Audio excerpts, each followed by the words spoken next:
on va parler de la confiance en soi. D'accord? Alors, la confiance en soi, c'est pas un truc, voilà, c'est acquis, c'est bon, j'ai tout le temps confiance en moi.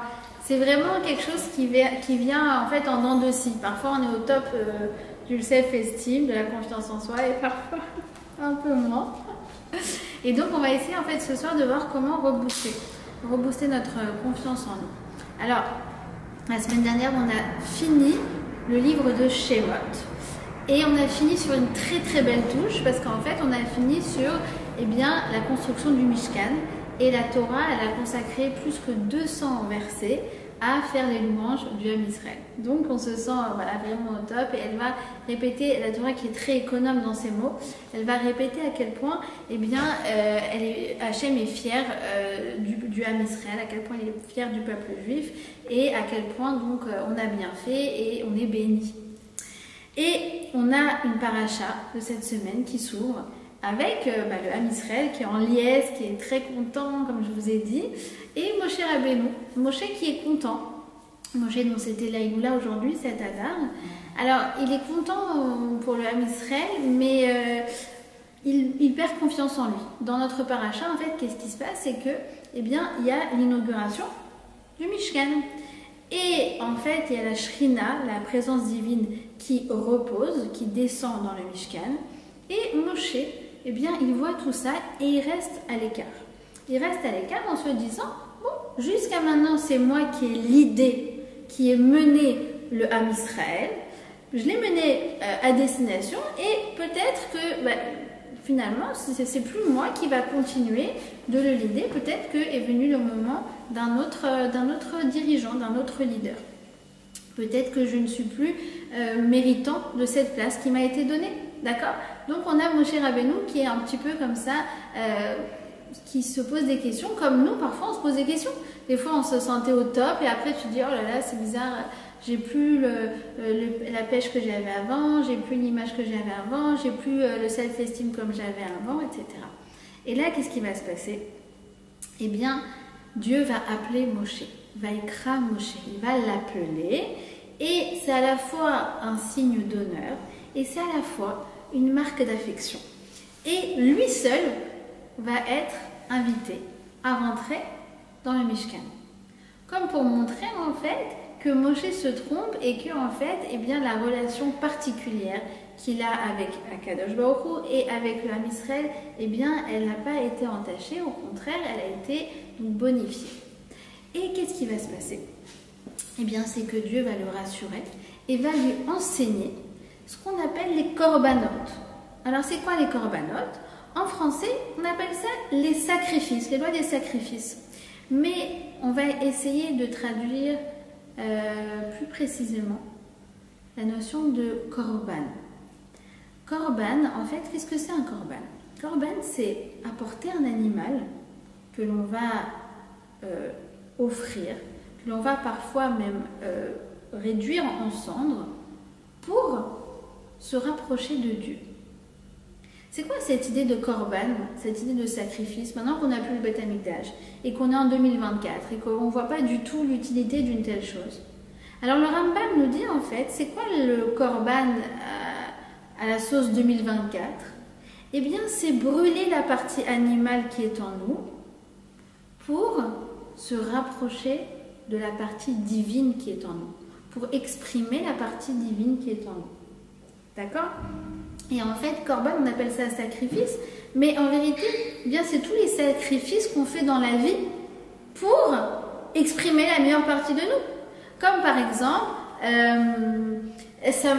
j'avais très envie de dire du Lachon Hara et je ne l'ai pas fait. Ça me, comment dire en français, ça me brûlait les lèvres. Oui, ça te brûle les lèvres.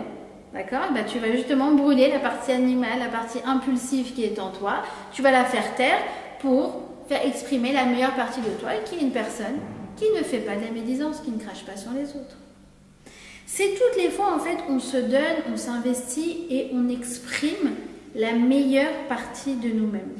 Tu te retiens de crier sur une personne, tu te retiens de crier sur tes enfants, tu te retiens de t'énerver contre ta coloc. Ça s'appelle un korban aux yeux d'Hachem. Pourquoi? Parce que tu as, entre guillemets, brûlé la partie impulsive de ta personne pour exprimer la partie divine, pour te rapprocher de la partie divine. D'accord? Vous comprenez cette notion? Cette notion de korban, en fait, c'est effacer la partie animale, la partie impulsive. Par exemple, ce matin, tu te lèves, tu as la flemme de faire ta tefila. Tu as la flemme de faire ta tefila. Et là, tu dis, attends, 2 secondes. Et là, tu sors ton beau sidon, là, magnifique, doré que tu m'as montré. Et tu dis, attends, j'ai envie de parler avec Hachem. Hop, vous comprenez? Vous avez fait taire la partie impulsive, de dire, ah, tu sais quoi, on se laisse aller, celle qui me tire vers le bas, pour en fait aller vers la partie qui me tire vers le haut. C'est la notion de korban. Quand je donne de l'argent à Tzedaka, c'est pareil. Je brûle une partie de mon capital pour donner à l'autre. D'accord? Donc, en fait, la notion de korban, c'est à chaque fois qu'on s'efforce de dévoiler la bonne personne qui est en nous, qu'on révèle notre potentiel et qu'on exprime la meilleure version de nous-mêmes. D'accord? Maintenant, korban. Regardez qu'est-ce que ça donne comme mot. Ça donne le mot karov. Karov. Karov, ça veut dire quoi? Ça veut dire rapprocher. Parce que quand je fais des choses comme ça, je prends sur moi, je fais un effort, et bien en fait, je me rapproche de la partie divine qui est en moi. Et je vais me rapprocher de la personne aussi vers qui je vais faire l'effort. Par exemple, une copine, elle m'appelle pour me déménager. Et elle me dit, tu peux m'aider avec mes cartons? Ah, écoute, j'avais pas prévu de faire ça ce soir, mais allez, ça me fait plaisir. Et du coup, je me rapproche de cette amie parce que j'ai pris un peu de mon temps pour être avec elle. Une autre copine, elle me dit, ah, tu pars en France, je peux commander un truc chez toi sur Amazon? Je te clique et tu vois le colis arriver comme ça. Je dis, oh, je vais devoir prendre une deuxième valise. Korban, karov, je le prends, c'est un peu tanné, certes, mais ça me rapproche de cette personne. C'est pareil dans le couple. Ton mari te dit, allez viens, on va dîner avec ce couple. Maintenant, tu n'as rien à dire à la femme. D'accord? C'est pas ta copine, quoi. Mais lui, c'est son meilleur pote depuis toujours. Ils ont grandi ensemble, machin. Alors du coup, tu dis, écoute, c'était voilà, pas forcément la soirée que j'avais envie de faire ce soir, mais ça me fait plaisir de te faire plaisir. Karov, korban. D'accord? Et on a ce karov et on a à la fin ce nun. Le nun, c'est la lettre la plus longue de l'alphabet. Pourquoi? Parce qu'en fait, ça va me permettre de faire la distance de la chose la plus éloignée, qui est quoi? Qui est justement entre ma partie impulsive animale pour m'élever vers la meilleure version de moi-même, ma partie divine. Karov, tout d'un coup elles étaient éloignées, eh bien elles se rapprochent. Et c'est moi, en fait, qui réalise cette distance. Donc vous voyez que déjà dans l'hébreu, on va apprendre, en fait, vous voyez, vous sentez qu'on va apprendre plein de choses sur cette notion de korban, cette notion, donc comme je vous ai dit, de donner le meilleur de nous-mêmes. Alors, déjà, j'aimerais m'intéresser à une notion qui est la notion du self-esteem. La notion qu'on appelle en hébreu du kavod. Très souvent, on a l'impression que la Torah, elle te dit, ah, le kavod, le respect, tout ça. Non, non, il faut s'en éloigner. Pas du tout. Déjà, j'aimerais remettre les choses au clair par rapport à la notion de kavod. La notion, ce qu'on appelle en français de dignité. Sachez que, eh bien, la dignité, c'est la chose la plus vitale chez une personne. On a besoin de se sentir aimé, de se sentir écouté, de se sentir valorisé, respecté et de se sentir, donc, de savoir qu'on a de la valeur. C'est vital pour une personne. Nos sages nous disent que quoi? Il y a marqué... Ça va? Ouais. Ben voilà. On vient de commencer. Vas-y, vas-y. Il y a écrit comme ça, Kol Adam Zakouk Le'aracha Vechayav Tluim Ba. C'est le Rav Wolbe qui dit ça, que en fait chaque personne a besoin de valorisation et c'est un besoin qui est vital. D'accord? Et c'est pas un besoin qui est un besoin, comment dire, primitif. Non, c'est un besoin qui est de l'ordre d'un besoin qui est élevé. Le besoin de dignité, le besoin de self-esteem, le besoin de kavod. D'ailleurs, la neshama, elle s'appelle Kavod. Le nom de la Neshama, c'est Kavod. Une fois, il y a un homme qui a été voir le Rav Shach, quelqu'un qui étudiait la Torah, un avrère, étudiait la Torah à plein temps, et dit « J'en ai marre, je suis nul. » Alors le Rav Shach, il lui dit « Peut-être que c'est pas toi qui es nul, peut-être c'est la Gemara qui est nulle. » Alors l'autre, il fait « Chas v'shalom, comment vous avez parlé comme ça de la Gemara ?» Alors il lui dit « Mais attends, la Gemara et toi, c'est la même chose. Ce sont deux créations d'Akadosh Baruch Hu. Donc quand tu dis que tu insultes, tu te dis que tu es nul, tu insultes ton créateur, tu insultes Hachem. Vous voyez ce que je veux dire? Donc on est complètement aux antipodes d'une Torah qui veut nous rabaisser. Non, elle te dit le kavod, c'est comme l'oxygène pour la neshama. Tu vois, ton corps a besoin d'oxygène. Eh bien, au niveau de la neshama, l'oxygène de la neshama, c'est quoi? C'est le kavod.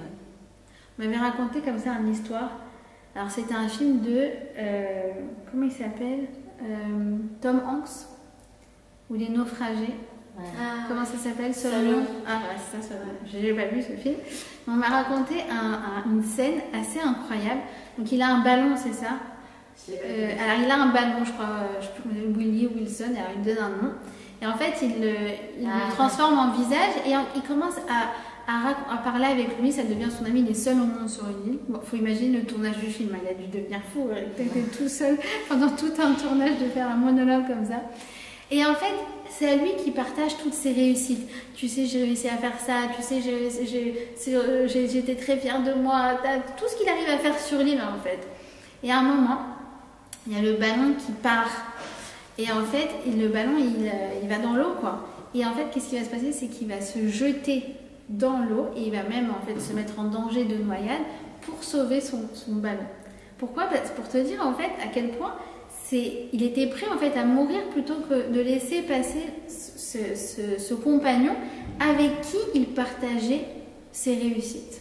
D'accord? Donc, l'homme, il a été créé à l'image de Dieu.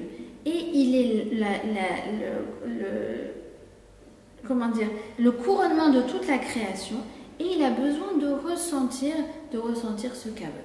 Donc ça, si vous voulez, c'est notre base de départ. C'est ce kavod. D'accord? Maintenant, on continue. Le Rambam, il nous dit que, à propos de Pirkei Avot, il nous dit, tu ne dois jamais avoir une mauvaise estime de toi-même. Al tiye racha be'ene atzmecha. Ne te vois jamais comme quelqu'un de mauvais, comme quelqu'un de nul. Pourquoi? Il te dit parce que si quelqu'un se considère comme nul, alors il ne va reculer devant aucun acte négatif. Donc on ne doit jamais accepter cet argument du Yetzer Hara qui nous dit qu'on est nul. On doit se dire, moi, mais je suis au top. Mais je suis au top. Pourquoi? Parce que imagine, je sais pas, tu as un tablier. D'accord? Si tu as un tablier, tu te tâches, tu dis, bon, bah, une tâche de plus, une tâche de moins, qu'est-ce que je m'en fiche? Ah non, si tu dis, non, c'est pas un tablier que j'ai. C'est une belle tenue, c'est une belle robe. Bah, du coup, tu as une tâche, bah, tu n'as qu'une envie, c'est de l'enlever. Ça ne marche pas, ça ne va pas. Alors en fait, c'est pareil au niveau de la Neshama. Si ta Neshama est déjà attachée, tu te dis, bon, bah, de toute façon, moi je suis nulle, de toute façon, je suis une faute, je faute, de toute façon, ça c'est pas moi, de toute façon, moi je suis pas une religieuse, de toute façon, on peut pas tomber encore, j'ai qu'à tomber encore plus bas. Bah, en fait, tu t'as enlevé ta barrière de protection. Et tu n'as rien en fait pour t'améliorer. Tandis que si tu as une bonne image, tu as une bonne image personnelle, alors effectivement quand tu fais des erreurs, quand tu fais des fautes, parce que ça arrive à tout le monde d'en faire, et la vie elle est comme ça, et il ne se passe pas une journée, je pense, sans qu'on en fasse. Bah du coup, tu te rends compte et tu dis, ah, non mais ça me dérange. J'ai envie de m'améliorer, j'ai envie de faire mieux, j'ai envie de m'améliorer par rapport à ce point-là. Reprenons l'exemple de la médisance dont on avait parlé au début du cours. D'accord? Elle voulait faire son corban, ne pas parler avec sa coloc de l'autre coloc tellement qu'elle l'avait énervé ce matin. Et écoute, ça lui brûlait les lèvres. Oui, ça lui brûlait les lèvres. Et donc du coup, elle a commencé à cracher sur la coloc. Non, toute ressemblance avec le personnage, là, c'est vraiment fictif. Mais du coup, Et ben, elle se dit, bon, bah écoute, moi je suis une personne qui dit la médisance, c'est tout. Je lui dis, ah mais non, moi je suis quelqu'un de bien, moi je me pose des objectifs, moi je suis pas quelqu'un qui crache sur les gens. On dit en hébreu, je salis pas les gens, moi. Non, je suis quelqu'un de bien. Et donc du coup, je vais me remettre en question et je lui dirai, tu sais quoi, la prochaine fois, je le ferai mieux. D'accord? Maintenant, tu pourrais te dire, mais attends, si tu commences à faire comme ça et à dire, ah non, moi je suis au top, peut-être que du coup, tu vas jamais te remettre en question et tu vas tomber dans un autre travers qui s'appelle la complaisance. Vous savez, le genre de personne qui ne se remet jamais en question et qui croit que vraiment, elle est vraiment au top. Ça existe. Sûrement. Peut-être pas dans notre entourage, mais sûrement que ça existe. Alors quoi? Alors en fait, pareil, la paracha, elle vient nous donner en fait un secret. Elle nous parle de quoi? De quelqu'un. Ça va? Elle nous parle d'un homme qui aurait volé pour pouvoir apporter un sacrifice dans le Mishkan. Et là, la Torah, elle te dit, ah, c'est interdit. Là, tu dis, excuse-moi, mais c'est un peu évident, non? Pourquoi la Torah vient me préciser ça? Évidemment que c'est interdit de voler pour après amener un sacrifice. Pourquoi elle vient me le préciser? Parce que quand je me retrouve à mal me comporter, eh ben, il peut y avoir un travers qui est de dire non mais c'est pas grave, je l'ai fait mais en fait tu sais c'était pour une noble cause. Ouais tu sais téléphone, arnaque, machin, non mais à la fin je donne mon malacer, attends, elle a signé un compte sur moi. Attends, t'arnaques qui là? Tu mens à qui? Tu sais quoi? Il vaut mieux avouer ses fautes au bon Dieu que de se mentir à soi-même. Vous voyez ce que je veux dire? Et donc en fait, tu tombes dans une forme de déni. Pourquoi on fait ça? Parce que l'être humain, il a quelque chose à l'intérieur de lui, dans la psychologie, qui s'appelle ne pas supporter ce qu'on appelle la dissonance cognitive. C'est quoi ne pas supporter la dissonance cognitive? Je ne supporte pas être incohérent. Et donc quand j'agis mal, j'ai deux choix. Soit je me dis, ah mais non mais ça ne me ressemble pas, je me remets en question et je change. Ou soit je me dis, non mais tu sais en fait ce principe de pas voler, ça s'applique mais pas vraiment dans ce cas, et c'est de l'argent semi-cachère. Vous avez déjà raconté l'histoire du semi-cachère ou pas? Quelqu'un qui a voulu se faire débaucher, il dit, ouais avec moi tu vas gagner, je sais pas, 30 000 € par mois. L'autre il dit, c'est quoi ce métier? T'inquiète pas, c'est du semi-cachère. C'est quoi? Vous voyez ce que je veux dire? Donc lui, il s'est trouvé un arrangement. Son arrangement, c'est du semi-cachère. Pourquoi? Parce que tout être humain normal, Sarah, tu confirmes, ne peut pas supporter la dissonance cognitive. Et donc forcément, du coup, on va trouver un système, une justification qui va faire que, en fait, ce qu'on fait, c'est pas si grave. Si, c'est grave. Faut appeler une erreur. Et c'est pas grave. On se remet en question et on avance. D'accord? Donc ça, si vous voulez, c'est toute la base de l'être humain, de la progression, du fait d'aller vers l'avant. Elle est basée sur ça. Le kavod, je suis quelqu'un de bien. Quand je fais quelque chose qui n'est pas bien, ça me dérange parce que ça ne me ressemble pas. Et c'est pas grave, je m'amende, je vais vers le haut et je me relève. C'est toute la base de l'être humain. D'accord? Et c'est le programme de toute une vie. D'accord? Maintenant, venez, on va essayer de regarder qui était ce qu'on appelle l'être le plus modeste du monde. Venez, on va regarder. C'est qui? C'est Moshe Rabbeinu. Ve'aish Moshe anav mikol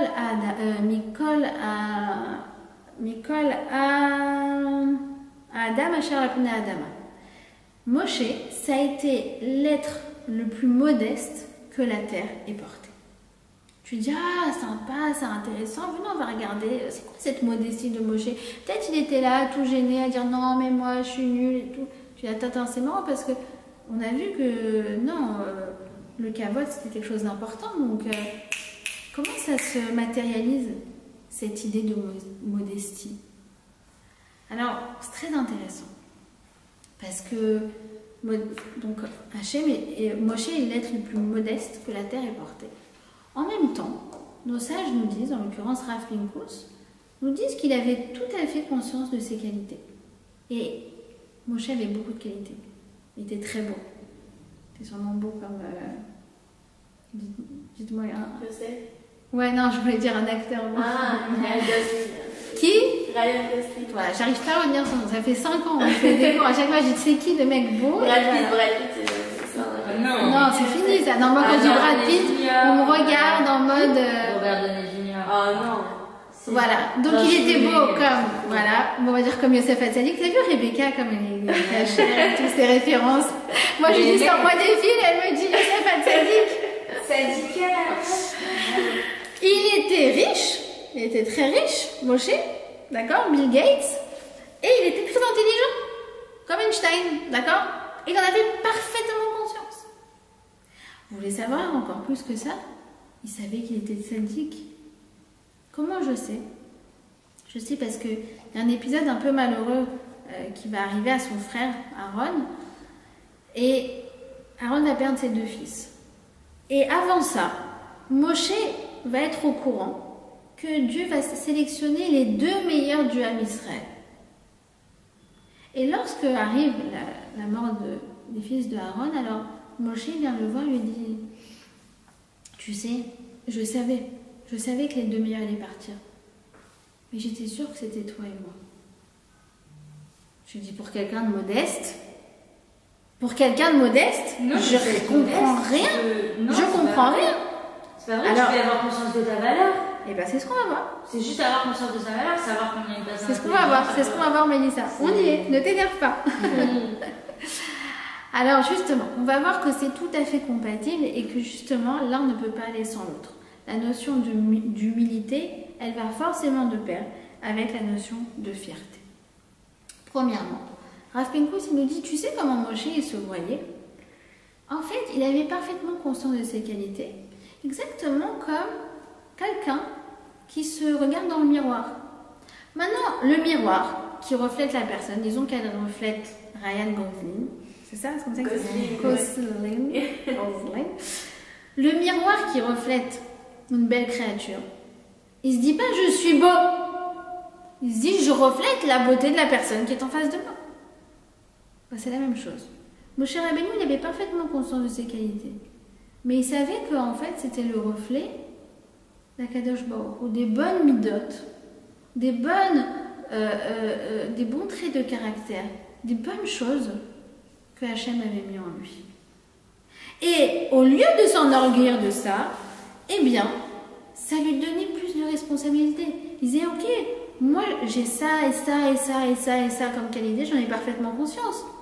Mais qu'est-ce que je dois en faire de ces qualités? Comment je peux les mettre à profit pour moi, pour ma famille, pour ma communauté? Et toutes, on doit être capable de faire ça.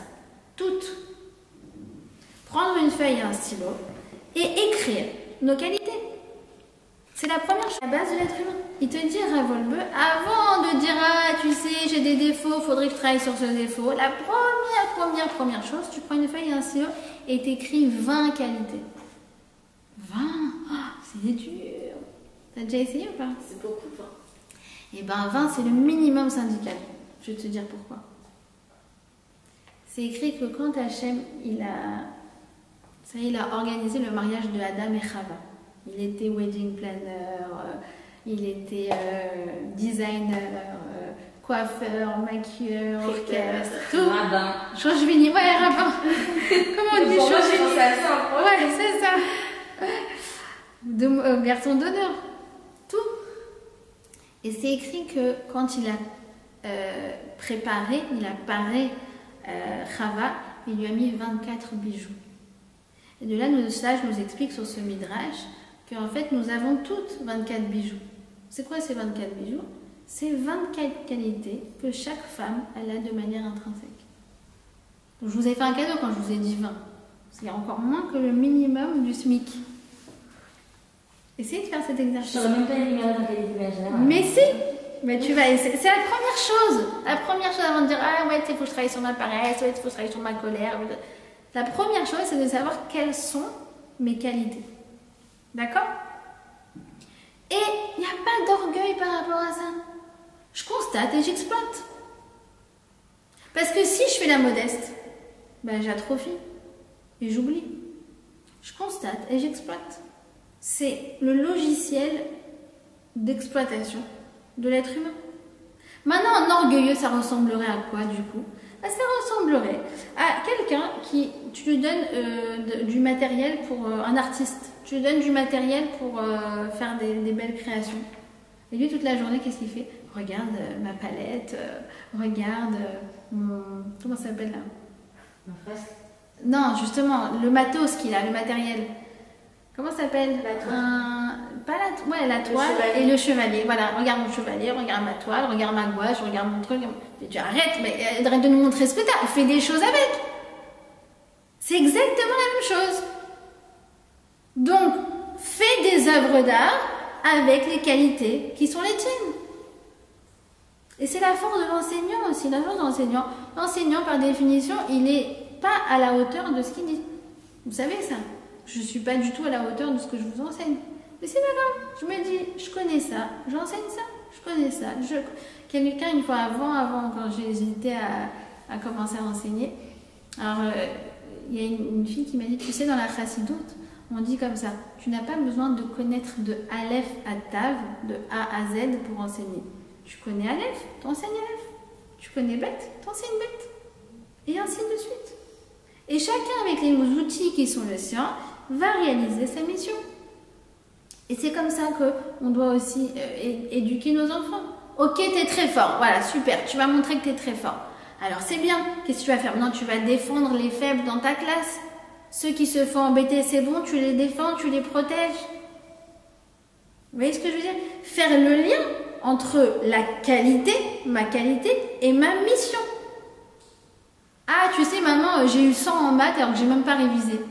Mais tu dis pas ça pour te la raconter. Si tu es fort en maths, maintenant tu vas aller aider ceux qui sont faibles. Tout est comme ça. On n'est pas en train de dire, ah, ne dis pas que t'es pas fort. Non, t'es très fort, la brio, tant mieux. Souvenez-vous, quoi qu'il en soit, on a minimum, je parle pas pour les hommes, je sais pas combien de bijoux il a mis à la dame, mais nous, minimum 24 qualités. Donc déjà, il faut assumer ta génialité. D'accord? Comme quand tu vas, un enfant qui va à l'école, et ben il faut bien qu'il sache qu'il a dans sa trousse pour pouvoir bosser, non? Non, j'ai pas de Tipex, non, j'ai pas ça, non, j'ai pas ça. Mais si je te dis que tu as le sens de l'écoute, mais si je te dis que tu as de la patience, mais si je te dis que tu as de la qualité pour t'exprimer en public, mais si tu es fort, mais si tu es si... Vas-y, regarde ce que tu as dans ta trousse. Mais c'est pas appris pour te permettre avec ta trousse, c'est pour passer au boulot. Vous avez compris ou pas? C'est ça la vraie Anava. Ok? Parce que quelqu'un qui ne connaît pas ça, par exemple, tu lui dis, une fille, tu lui dis, allez, s'il te plaît, explique-moi ça, ou s'il te plaît, je compte sur ça. Et tu sais qu'elle est capable de faire ça, et elle ne le fait pas. Tu dis, quel gâchis, c'est dommage. Pourquoi? Parce que tu sens qu'elle n'exploite pas son potentiel. Et que du coup, elle atrophie ses qualités. Et que du coup, c'est dommage, elle ne fait pas profiter le monde des bonnes prédispositions qu'elle a. Vous avez compris? Et c'est pour ça que on n'a pas le droit d'être trop modeste. C'est-à-dire, on n'a pas le droit de ne pas mettre à profit les bonnes qualités qu'on a. Parce que sinon, le monde, il s'arrête de tourner. Tu dis, mais attends, je suis pas quelqu'un de super important, je veux dire, j'ai juste, voilà, ça. Mais tu rigoles, vous savez que le monde, c'est comme, vous voyez, dans un mécanisme, des rouages. Alors, tu as des grandes roues, tu as des moyennes roues, tu as des petites roues, d'accord? Mais en fait, chaque cran, il dépend l'un de l'autre. Toi, tu dis, ah non, moi, je suis une petite roue, non, je fais rien, je ne tourne pas. Mais si toi, tu ne tournes pas, c'est le reste du monde qui s'arrête de tourner. C'est pour ça que c'est très important de prendre conscience de sa valeur, de son importance, et de combien on a besoin de nous dans ce monde. Même si c'est une petite échelle, on s'en fiche, il n'y a pas de grande ou petite échelle, chacun est indispensable. D'accord? C'est pour ça que chaque année, quand on fête son anniversaire, qu'est-ce qu'on dit? Qu'est-ce qu'on dit quand on fête son anniversaire? Mazel Tov. Et on dit quoi? On dit aujourd'hui, c'est le jour où Hachem a décidé que le monde ne pourrait plus tourner sans moi. Et il a envoyé ma Neshama, paf, dans ce monde. C'est ça qu'il faut dire à son anniversaire, qu'il faut se répéter. Hachem, il a dit, ah, c'est plus possible. Il ne peut pas y avoir le monde sans Rebecca. Allez, hop, elle descend. Il ne peut pas y avoir le monde sans Eden, sans Mélissa, sans Sarah. Il ne peut pas. D'accord? Et c'est très rassurant. C'est très rassurant, je vais vous dire pourquoi. Parce que comme je vous l'ai dit, on s'en fout du coup de savoir qui est une grande roue et qui est une petite roue. Des fois, tu lis des histoires, des biographies de tzadikim, tu te dis, ah waouh, tout ce qu'elle arrivait à faire, en une journée, en une vie, en machin, en truc. Ok, visiblement, tant mieux, bah, au Hachem, ce grand rab ou cette grande rabbinite, c'était une grande roue, d'accord? Mais nous, à notre échelle, on est, enfin, je sais pas vous, mais on se considère en tout cas moi comme une petite roue. Je me dis, je m'en fiche. Le but, c'est pas d'être la plus grande. Le but, c'est de tourner à mon rythme. D'accord? Sachant que personne ne peut remplacer ma place. Le grand rabbin, il peut pas être sur mon lieu de travail où moi je côtoie mes collègues sur lesquels je vais avoir une influence. Il n'est pas dans ma colloque de Bilem, là où tout se passe. Il n'est pas à Tel Aviv, le grand rabbin qui a des braques. Vous voyez ce que je veux dire? Et Hachem, il nous a mis dans des lieux spécifiques, dans des travails spécifiques, dans des villes spécifiques, dans des endroits spécifiques, pour agir selon notre influence. Et sachant que chacun a des prédispositions et une histoire et une sensibilité qui est unique. Unique, il n'y a pas de comparaison à avoir. Vous savez que Hachem, il a mis dans notre ADN qu'on est unique. On a un ADN qui est unique, et même dans notre empreinte digitale. C'est un kiff. D'ailleurs, tu parlais de New York. D'accord? Quand tu arrives à l'immigration, c'est un rêve. Je te dis, montrez votre empreinte digitale, tu vois. Toi, tu fais comme ça et tout. Et tu te rends compte que dans tout le registre de, je sais pas combien ils sont, 300, 400 millions aux États-Unis, ouais. Plus tous les touristes qui viennent chaque année, je sais pas, peut-être 2 milliards de personnes, ton empreinte digitale est unique. Unique. Il n'y en aura jamais une comme la tienne, ça n'existe pas. Et même l'iris, après il te fait l'iris. La même chose. Ton iris, ça veut dire que Akadosh Baruch Hu, il a mis dans ta morphologie que tu es un être unique et irremplaçable. Donc vous comprenez que la première étape, c'est de prendre conscience déjà à quel point on a besoin de ce self-esteem. Ensuite, prendre conscience à quel point on a des dons, on est doué. Doué. Vous voyez le mot don comme il est bon en français? Parce que si j'ai un don, Dieu m'a donné un don. C'est pas pour... Parce que justement, c'est comme faire un don à une association. L'association, après, c'est pour qu'elle utilise le don. Vous voyez comme il est bon le français sur ça? J'ai un don. Bah, c'est Hachem qui me l'a donné, ouais. Je reflète les bonnes qualités qu'il m'a donné. Maintenant, il me l'a donné pour que j'en fasse quelque chose. Et la troisième chose, c'est de prendre conscience de ma place. Et que ma place, elle est unique et que personne ne peut réaliser ma mission à part moi. D'accord? Donc, on doit toujours se souvenir de ça, que je suis une bonne personne et que je n'ai pas le droit de toucher à ce joyau qui s'appelle ma personnalité. Ça veut dire quoi ne pas toucher à ce joyau qui s'appelle ma personnalité? Ça veut dire que quand je fais une erreur, je me dis, ok, j'ai mal agi, mais pas je suis mauvaise. Ou j'en ai marre de moi. Cette phrase, je sais pas, il faut que je l'enlève de mon registre. Je la dis tout le temps. Et les enfants disent, non, c'est absurde de parler comme ça. Je suis nulle. Non, c'est pas... J'en ai marre de moi. Oh là là. Non. Je ne dis pas, j'en ai marre de tout oublier. J'ai oublié mes clés. Pas, oh là là, qu'est-ce que je suis distraite. C'est le Yetzirah qui nous fait ça. En fait, il nous fait transformer un acte ponctuel en carte d'identité. Par exemple, je me suis mise en colère. Ok, mais ça ne fait pas de moi quelqu'un de colérique. Ouais, comment on dit se mettre en colère? Ani kaas, kaasti. D'accord? Il y a une différence entre kaas et kaasan. Kaasan, c'est quoi? C'est je suis colérique. Qu'est-ce que tu as fait? Tu as pris ce kaas, cette colère, et tu lui as rajouté un noun. Souvenez-vous, le noun, c'est la lettre qui est la plus longue. Parce que là, quand tu rajoutes le noun, tu es passé de Kaas à Kaasan, de je me suis mise en colère à je suis colérique, et ben tu t'es fait descendre, tu as descendu ton self-esteem et tu t'es descendu avec. Et si tu te dis, bon, bah, je suis Kaasan, je suis colérique, et ben une fois de plus, une fois de moins, c'est comme le tablier, ça change rien. Ah non, t'as pas le droit.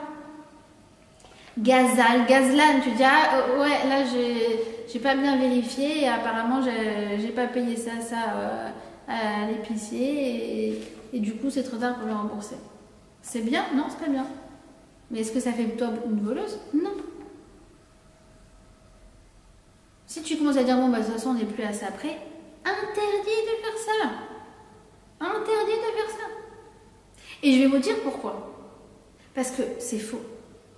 Parce que si ça me dérange, c'est que c'est pas moi. Là, quand le policier il m'a arrêté, j'ai un peu falsifié la vérité, tu vois. J'ai dit que non, je tournais à gauche, et en plus il y avait le bébé qui pleurait dans la voiture, donc toujours ça les attendrait les policiers. Non, oui, je tournais à gauche, et en plus ma fille elle pleure. Bon, d'accord. Mais t'as menti.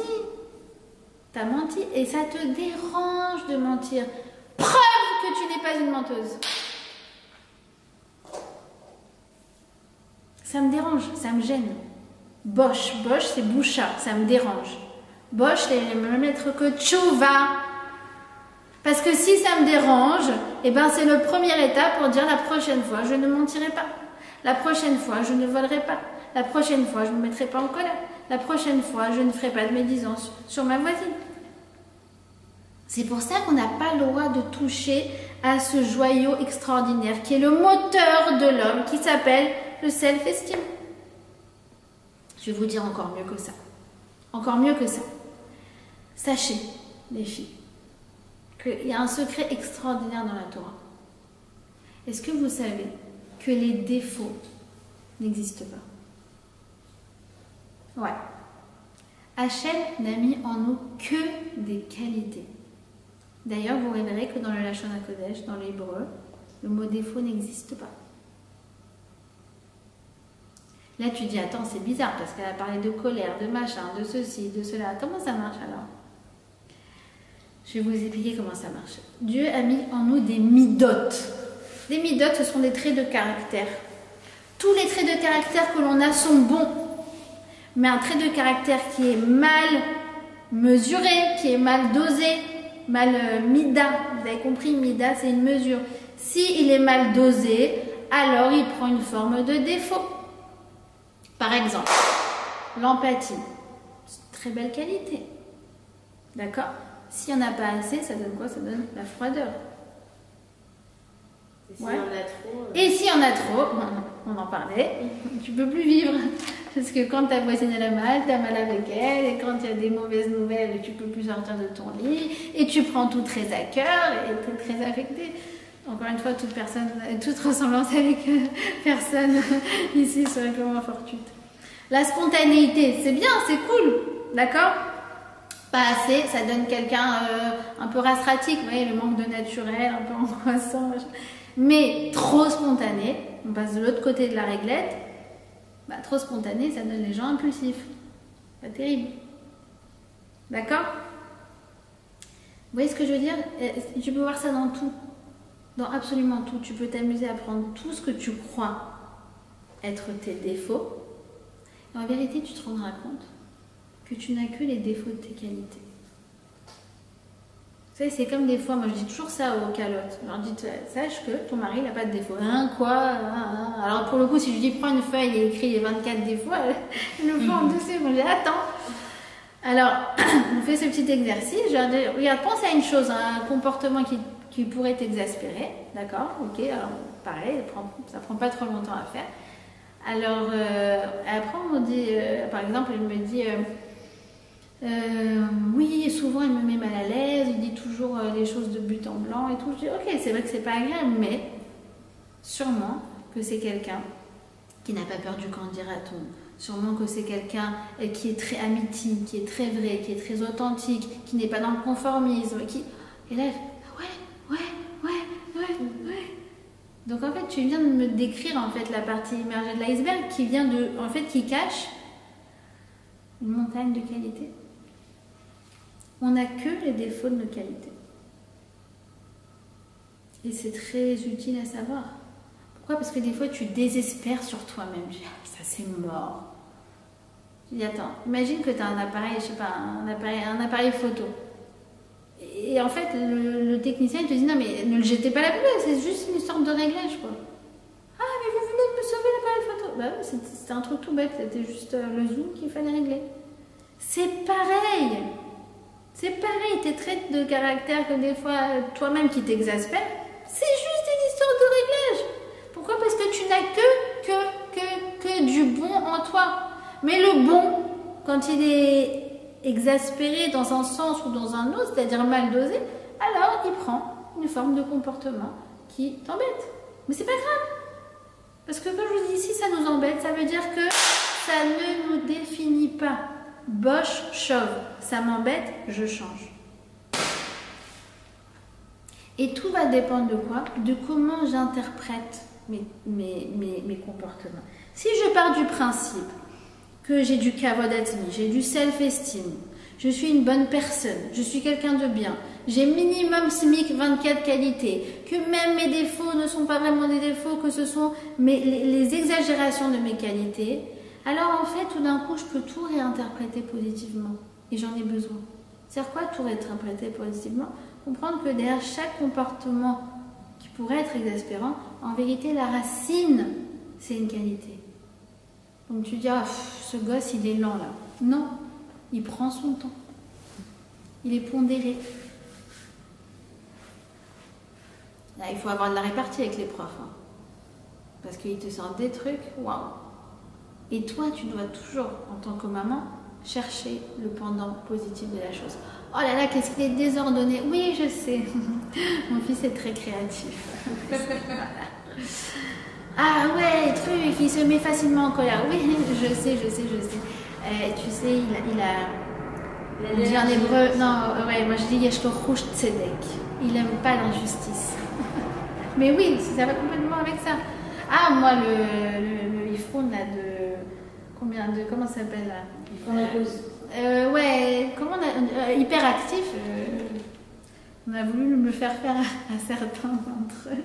Non, mais ils sont pas hyperactifs.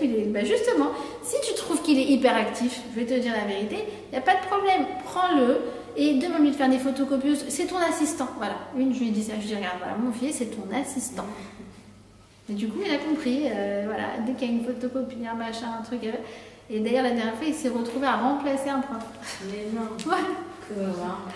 Bah, il y avait un prof qui était absent. Il dit bon, bah, vas-y, remplace-moi. Tu vois, c'est devenu tellement le chaouche, tu vois, du truc. Mais il faut. On n'a pas le droit de laisser toucher la personnalité. Jamais tu diras d'un enfant qu'il est comme ça, tu l'as diagnostiqué, tu l'as enfermé dans une étiquette. C'est pas possible. Il y a forcément quelque chose de positif qui peut sortir de ça. Et c'est à nous d'activer la chose. C'est à nous d'activer la chose. Cherchez toujours l'étincelle positive. Pour vous-même et pour vos proches. Une fois, il y a plusieurs histoires magnifiques de Rabbi Jacobson à ce propos.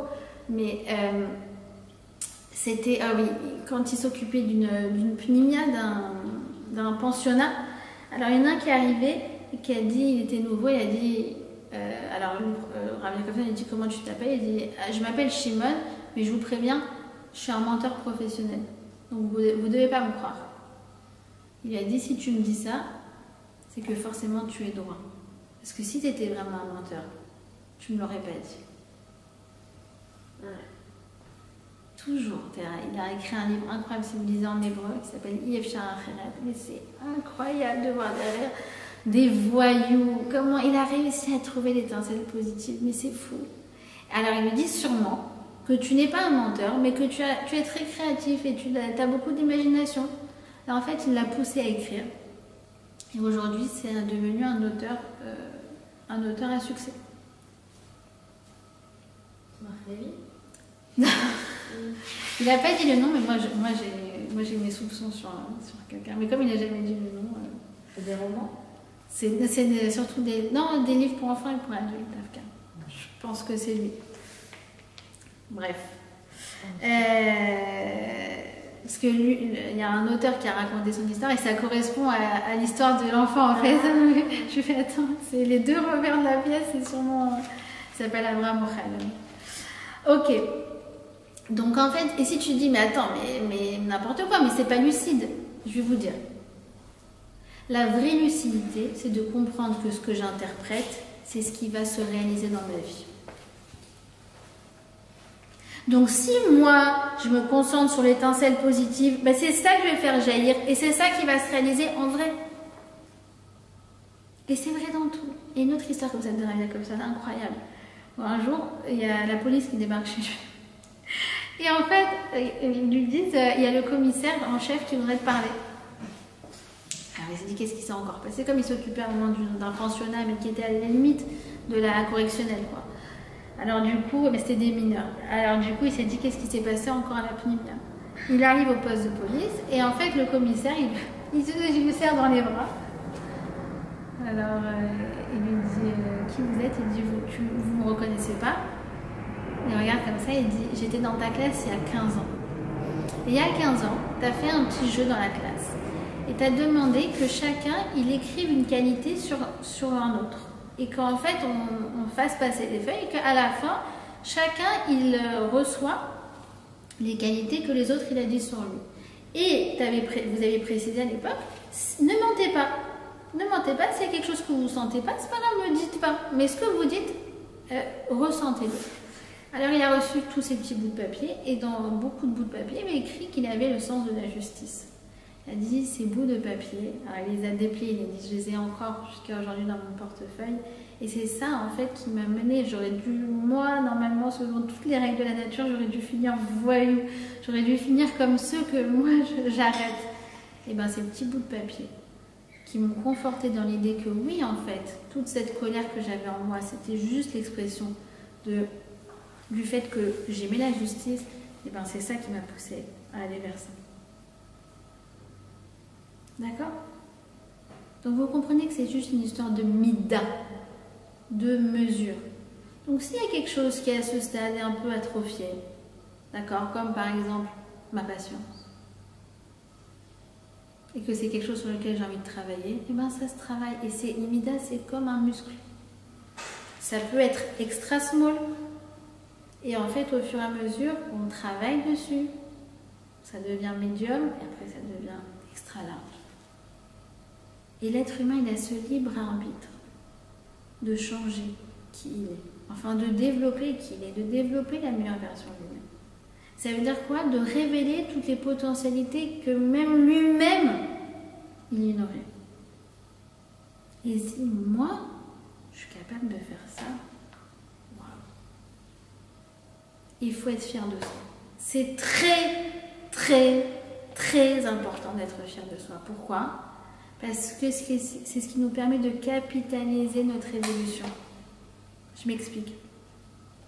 Imaginons que quelqu'un essaie de fixer un objectif. Alors, pas dans les midotes. Par exemple, son objectif, c'est de perdre 5 kilos. Ok. Ouais. Et donc, elle se dit, voilà, ce mois-ci, je mange rien de sucré. Pas de sucre. Ok. Sauf qu'au bout d'une semaine, elle a, je sais pas moi, d'une copine. Alors, autant, ouais, alors, ou alors, non, le jalabate, elle arrive à se tenir, d'accord, disons. Non, je vous donne un exemple. Elle va au mariage d'une copine, d'accord.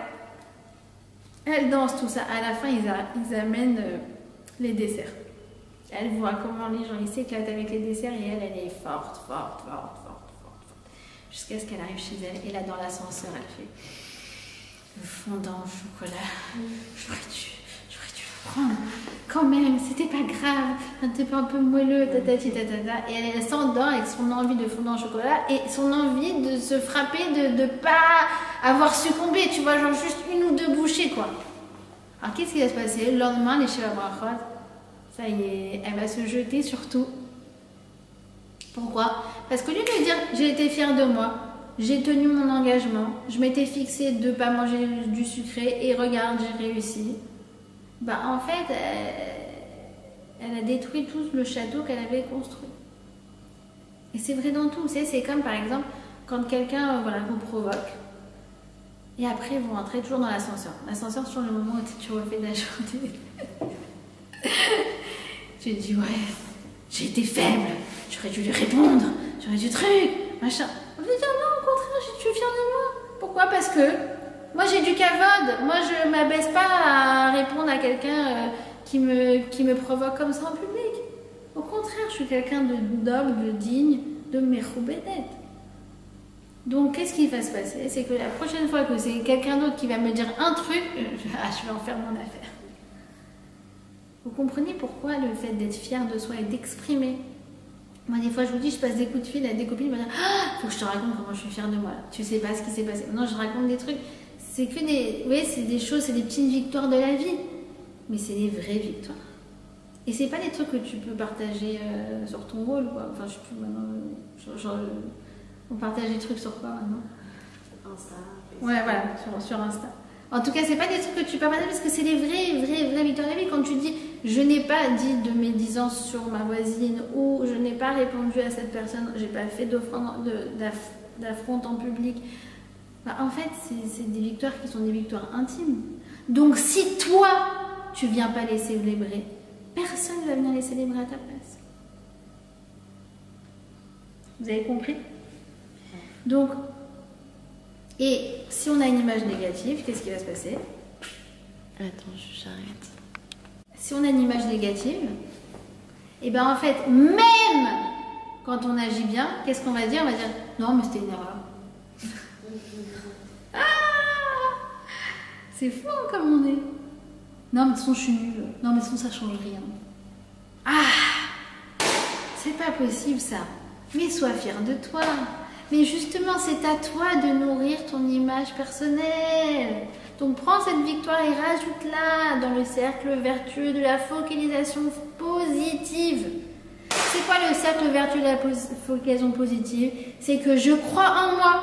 Du fait que je crois en moi, j'agis mieux sur le terrain. Du fait que j'agis mieux sur le terrain, j'ai plus de victoires. Et du fait que je capitalise mes victoires, ça enrichit. Hop, on revient en haut du cercle vertueux, mon image positive. Est-ce que vous comprenez qu'avec un secret comme ça, je peux travailler tout dans ma vie? Ma capacité de bosser, ma capacité d'aller jusqu'au bout des choses. Je parle pas que du spirituel, je parle de tout, du professionnel, du relationnel. Donc tout, c'est comme ça. Vous avez compris? Donc, venez, on termine sur cette histoire de Korban Karov. Vous remarquerez que le mot Korban, il donne aussi le mot Krav. Krav, c'est quoi?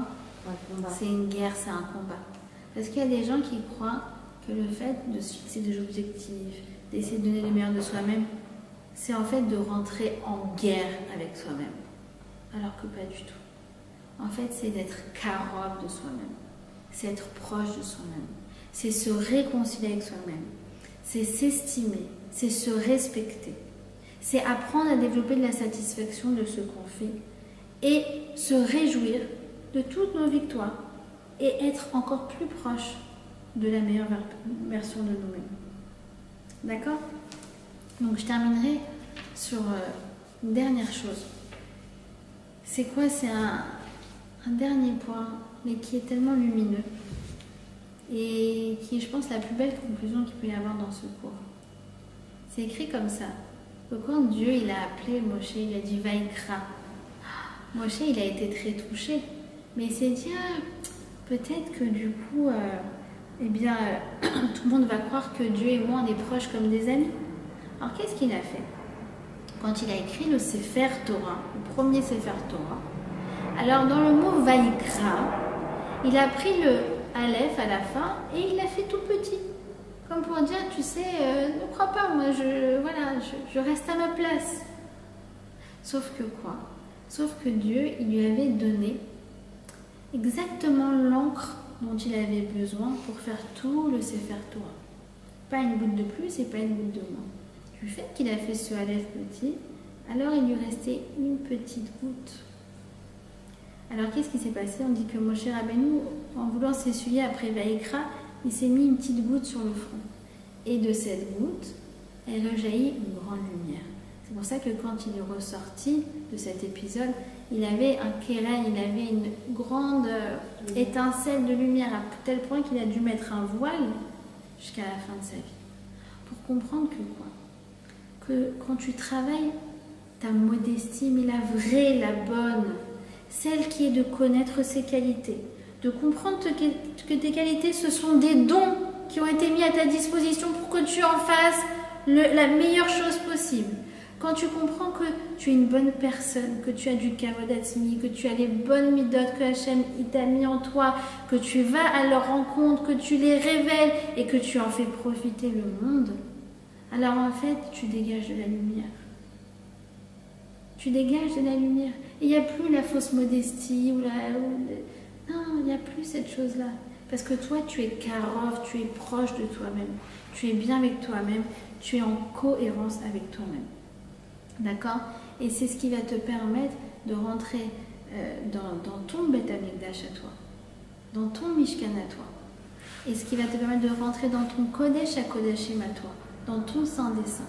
Dans ce qu'on appelle le joyau le plus précieux qu'une personne a pu savoir, c'est la connexion avec elle-même, c'est la connexion avec les autres et c'est la connexion avec Akadosh Baruch. Donc, je vous en prie, connaissez et reconnaissez votre valeur et vos qualités. Concentrez-vous dessus et continuez, Bezrat Hashem, de les faire jaillir. Et soyez-en fiers. Merci. Vous avez des questions?